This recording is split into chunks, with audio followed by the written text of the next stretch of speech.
I'm sorry, teacher. My phone didn't work. I'll do better. I'll do better, I promise. Oh, the dog ate my homework. Okay, so what happened this time is my battery was dying. I plugged my phone into the wall and thought that was good, but now the plug isn't working. So I got a whole new plug so we can finish this. Goodness. Technology! Technology! All right. I got cut off mid-sentence yet again, even though I thought my phone situation was good, having deleted a bunch of junk. Let's do this.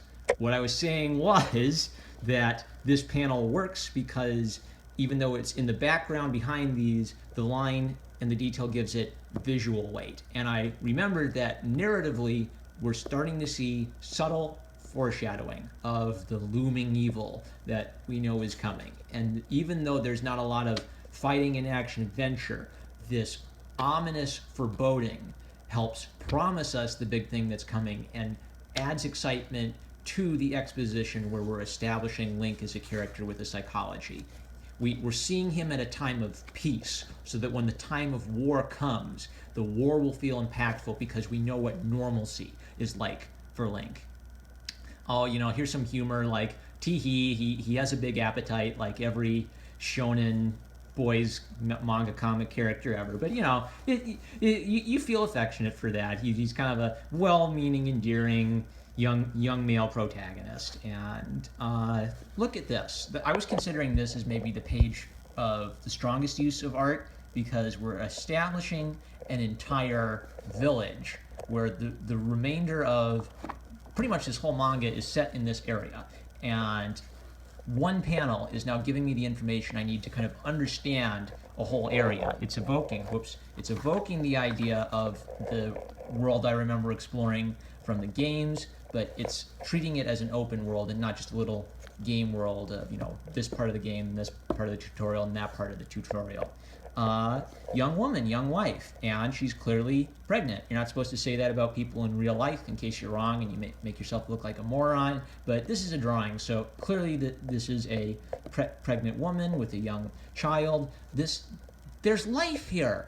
These are people who are farming, having kind of a peaceful, idealized existence, but there's families and there's work, and this is what a lot of people, even if you kind of want to devote yourself to your practice and you don't see yourself getting married and having children, at the very least, you want to live around people who are settling down and having children. You want a stable community to be a part of. And the family helps provide that stable community because you need children and you need a next generation to have a stable community in the future. Storytelling-wise, they're continuing to establish Link as an older brother type of character to the kids of the village. Skip a little bit. Even this moment from the game where it was a tutorial moment, you had to kind of round up these weird Ordon goats with kind of giant circular horns, but foreshadowing. They're still foreshadowing something evil looming on the horizon subtly. It's weird for Ordon goats to be aggressive. Is it mating season? Well, just by him wondering that, we know something's weird. And then we look at this Ordon goat, we look up, and it's glaring at him. Something is wrong.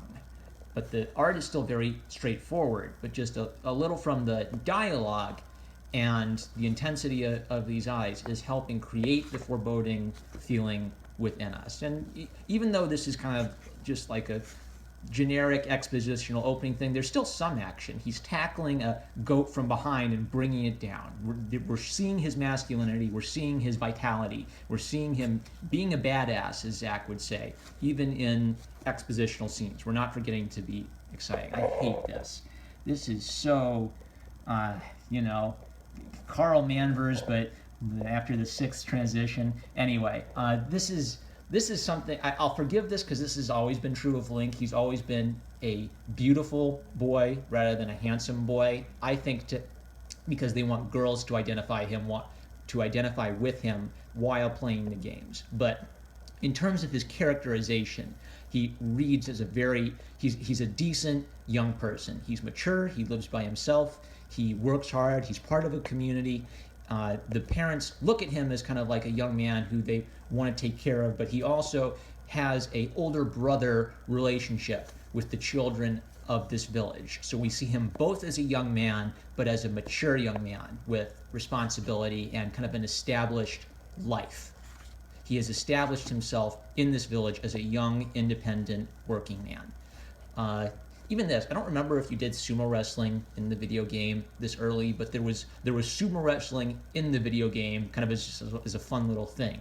And they're taking a little idea from the game and using it intelligently. He's sumo wrestling the little kids to show us the rapport he has with the children of this village and how he's perceived as a cool older brother. Tee hee hee. They ripped off the Naruto joke where he gets a poke in the butt. Ha ha ha. All right, romance. If you've paid attention to the Zelda fandom at all, everyone's got their headcanon for who Link should marry, who Link should fall in love with. I get the feeling from Twilight Princess that Illa, the girl from his childhood, pretty clearly seems to be the girl that Link would, if Link would marry anyone, it's realistic for him to marry her because he has an established relationship with her and she seems to express mutual interest in him. Look at that, Marvel Comics. Heterosexuality, interest in another person romantically, not a statistically improbable number of lesbians in it, especially in a medieval world that evokes kind of the Christian medieval age in its style. I'm gonna wait for something to strike me. You know, similar things that I've talked about. Now that I've kind of given you the general thrust, now what I want you to do is to do this kind of thing on your own, in your own time. So we could say similar things, you know, push and pull with panels. We get over detailed, but we have the general impression. I just kind of want to find a good wrapping up point narratively, maybe at the end of this chapter. Still variety of compositions. Pulled out scenes that are a bit more straightforward. He's standing straight in a profile view. Epona, the horse, is grazing kind of from a straightforward side view. This is a bit more diagonal, a bit more dynamic. There's some pull. There's the writhing of the fish. There, a smile, the wave of the hair. It's implied that there's movement and lots of action going on here because all the characters have a different pose. Their hands and arms are pointing in different directions, so it's a bit more of a, you know, up and down, left and right. That's the kind of thing, if you were looking at a painting or an individual panel, you could go on forever and ever redlining it. I think it was Sean Gordon Murphy who had an excellent comic page redlining everything. That's what I consider to be detailed compositional analysis rather than quick and dirty, just see what sticks compositional analysis, which is what I'm doing. This is quick impressions. I might come back to this page then. I'll make a mental note. But this might be a page that's more worth looking at how every element of the page is either adding to or distracting from the whole feel of the page. Bad guys enter, and one roar. Let me reinforce my point about not being a weeaboo. The other thing that would be difficult for you is if you're an American, English, you know, Western person looking at a Japanese art form and you kind of dream, oh, I wish I could make manga, and you even draw right to left. You shouldn't do that. And even if you love manga, you don't have to adopt the quirks of manga when I think what you really should be connecting with, and probably what you are connecting with, is the heart and soul of manga, what's beautiful within manga. Manga is weird for a lot of people because it comes from another country. It has its own set of unique conventions where if you're used to superhero comics, this shakes you up a bit.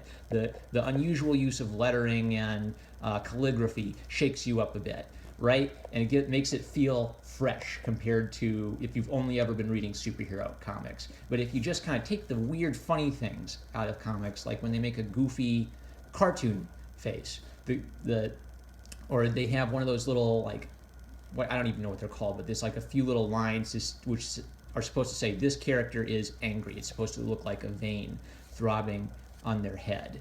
That's a convention of manga, but it's not necessarily a universal beautiful thing about manga. And conventions are good. You can use conventions. You can the point of using conventions and tropes in comics is to help simplify and to help communicate a lot of complicated things quickly. So Japan has a quick way of telling you line, he's angry. Okay, I can look at one thing and know he's angry. But you could communicate that through facial expression and body language without the little convention. So again, all things in moderation, but when you think about it, if you're trying to succeed as an artist, if you're trying to make art something that might be a profession for you, the manga industry is already highly competitive. You know, I'd be surprised if one American person in a million moved to Japan and actually broke into the manga industry making manga, because you have a cultural barrier of you'd have to learn Japanese to the point that you could use the Japanese language intelligently to make a comic. So this is probably a translation of Japanese lettering, and not so much in this art. In this art, the lettering seems to be completely separate from the composition, but you'll see a lot of manga artists who will use kanji, their language, as a compositional element within the art. So it's not the letterist, the artist is using the kanji to add some warmth or to add some dynamic movement to a drawing. And if you weren't schooled in that language, you're at a disadvantage because you're trying to learn the language secondhand rather than having learned the language when you were very young. If you learned English when you were very young, use English intelligently in your compositions. And now, the only exception I give to this is if you have like no aspirations of becoming a professional artist. If you're only making work for your own pleasure and your own time, then I guess you could do whatever you want. But to be a weeaboo artist is to miss what's beautiful about manga and focus on superficial characteristics of manga over the universal beauty that gives manga its true impact across cultures in many different countries. To draw from manga intelligently while recognizing that, you know, you weren't born in Japan, you're probably never going to be able to move to Japan and make it as a comic artist in Japan. But you can draw from manga art intelligently by looking at what's actually impactful about it and using that soul in your work, not the little, you know, not using the exact same anime face for most of your characters. Akira Himakawa, actually, they do a pretty good job of not using the exact same face over and over again. I think in part because Nintendo as a company has a really good character design sensibility. They can give variety to their characters, they can give personality to the characters that shows up into their dress and their facial characteristics and their carriage. So the manga team is benefiting from the creative work that went into creating the video game. So that's the end of a chapter, and I feel like that's a good stopping point. I don't want to belabor this. This is something you can do on your own time with any comic that you like. The next step for me is to do what I pitched as a 3-page focused art critique. And the distinction between that is this was quick and dirty, this was talking about it as a story. That will be a formal art critique talking about the elements of art, the principles of design of only 3 pages. No more than that. I want to kind of commit to no more than that. I'm also committing here, I guess, maybe I'll do a couple little channel clarification things. I'm going to commit here to always having the comments open, so if I ever be a little triggered snowflake and I shut those down, now you've got me on record. Now you've got me on record. The whole point of what I want here is discussion of elements of a comic I might be missing, you know, you having the opportunity to give feedback and to talk with others in the comment section about what you're observing.